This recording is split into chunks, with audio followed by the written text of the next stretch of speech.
Bonjour mes frères et sœurs, bienvenue au jour 49 de Marc dans Shama au quotidien.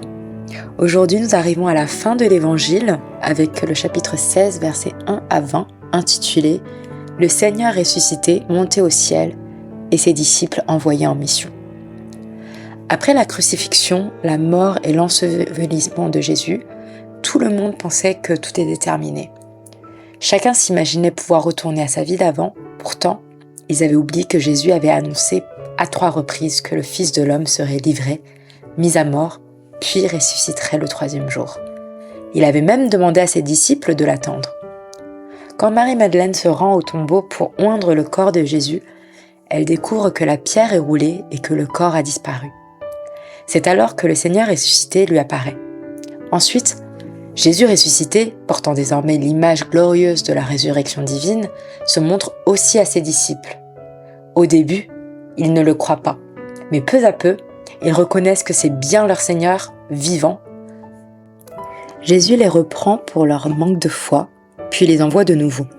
Il leur confie la mission d'aller dans le monde entier avec puissance et foi pour annoncer l'Évangile, guérir et proclamer le salut.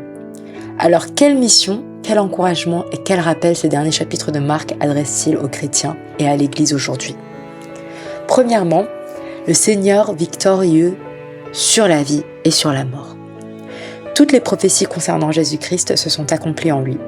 Il a vaincu la mort et le pouvoir sur la vie et la mort est entre ses mains. Surmonter les limites de la condition humaine est déjà immense, mais triompher de la mort et manifester la puissance de la vie éternelle, seul le Dieu vivant peut le faire. Jésus-Christ a tout vaincu, il est ressuscité et siège à la droite du Père Tout-Puissant, où il intercède pour nous. Il a aussi envoyé le Saint-Esprit, l'Esprit de Dieu pour habiter en nous pour toujours. Le Saint-Esprit nous remplit, nous transforme et nous donne l'autorité pour proclamer l'Évangile. Par lui, des signes, des prodiges et des œuvres puissantes peuvent guérir et libérer ceux qui vivent dans les ténèbres et sans espoir. Aujourd'hui, les chrétiens doivent comprendre que Jésus est réellement ressuscité. Il n'est pas seulement un personnage historique ou un Seigneur que l'on étudie dans un texte, il est vivant, il règne sur toute la création et il a tout accompli.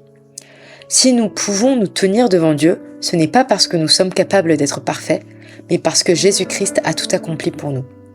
Il a porté nos péchés, il a été crucifié à notre place, afin que nous soyons justifiés par la foi et devenions une nouvelle création.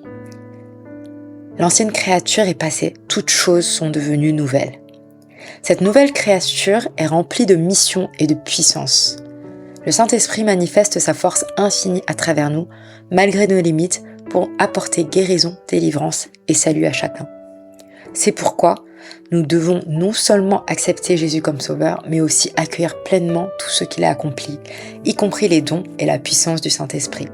Le Saint-Esprit est Dieu lui-même. Quand il nous remplit, c'est Dieu qui nous remplit. Et il nous rend capables de recevoir Christ et de vivre comme Christ.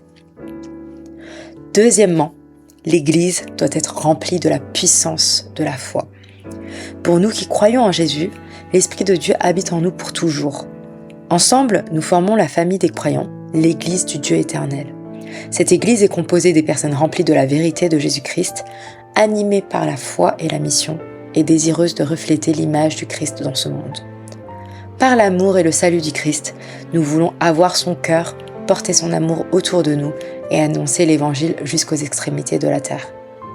L'Évangile de Marc rapporte 18 miracles accomplis par Jésus pour montrer qu'il est un Seigneur qui agit et il attend de ses disciples, de son Église, qu'ils suivent son exemple. Proclamer avec assurance le message du Christ et laisser les signes et les prodiges accompagner cette proclamation jusqu'au jour de son retour. Depuis plus de 2000 ans, l'Évangile du Christ traverse les nations. Il a transformé d'innombrables vies, conduit beaucoup à la repentance et à la foi, et ceux qui ont reçu l'Évangile sont devenus à leur tour des témoins, portant l'amour et la vérité autour d'eux. Ainsi, encore aujourd'hui, des peuples entiers sont transformés par l'Évangile et par l'Église du Dieu vivant. Aujourd'hui, nous avons reçu cet Évangile et cette grâce, c'est le moment de nous lever et d'agir. Le moment d'avoir soif chaque jour, d'être rempli et renouvelé par le Saint-Esprit. Le moment d'aller dans le monde, d'apporter l'Évangile et l'espérance à ceux qui nous entourent, de glorifier Dieu et de faire du bien autour de nous jusqu'au retour du Seigneur.